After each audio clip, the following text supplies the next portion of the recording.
I pretty much had to talk about this a little bit. Joe Biden has won the 2020 presidential election, which is not that surprising. Either way wouldn't have been that surprising. The last election was about as surprising as it gets, whereas this one had zero twists and few turns once the votes started getting counted. So Biden won, and to all my conservative friends out there, it's fine.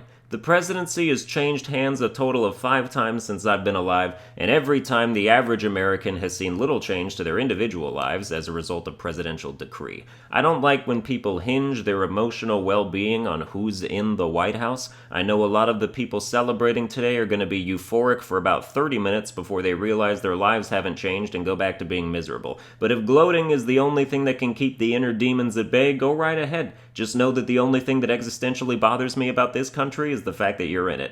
This applies specifically to the gloating types. It's one thing to have a friend or two of opposing persuasions that you like to make fun of for their emotionally charged political inclinations, so you treat it like watching sports when your team wins and get in their face about it. That can be fun.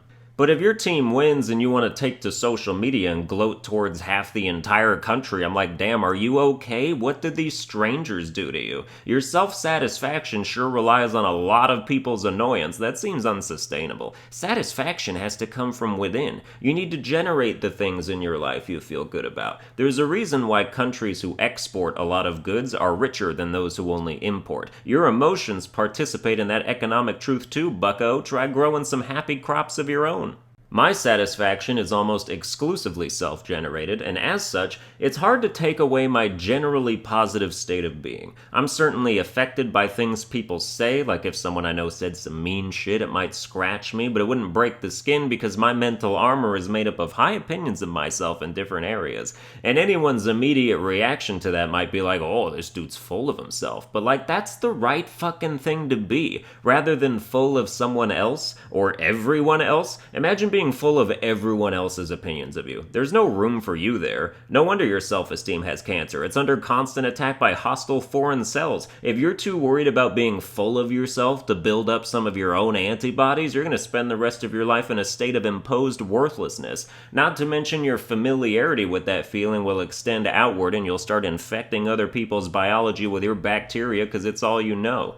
Same vicious cycle you see in so many other aspects of life. The abused son becomes the abusive father, the bullied becomes the bully. You repeat what you know. So know better shit. Know how to sustain yourself emotionally. And if you don't, I'll fucking teach you right now. I don't care. I'll do it. Bet, bro. First and most important thing you need is self-esteem. How do you get self-esteem, you might ask? And I'll give you the answer that made me the person I am today, because my self-esteem is sky high. Some might say too high, but too high beats too low every time, no exceptions. So here's what you're going to do. You're going to find something you're good at, or like to do and could become good at, and you're going to practice that shit, and you're going to get real good at it. Could take years, could take a lifetime, but your pursuit of that is going to become part of the meaning in your life, and that meaning will remain there, because every time you spend even 5 minutes at that craft, you are working towards something quantifiable, something that embodies your will exerted onto the world in the form of talent. It manipulates your environment and creates something better than what was there, an objective improvement. For example,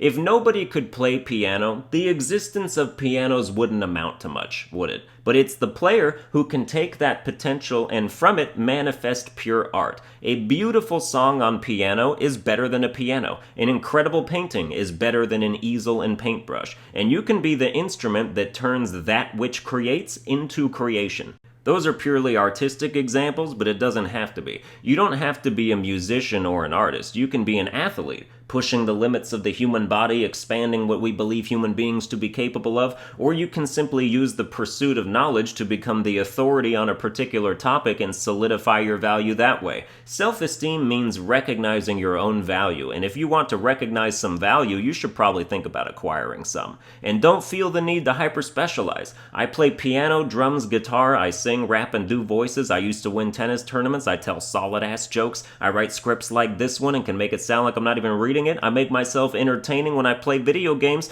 The list is 26 years in the making and it's going to keep getting longer, and so is yours.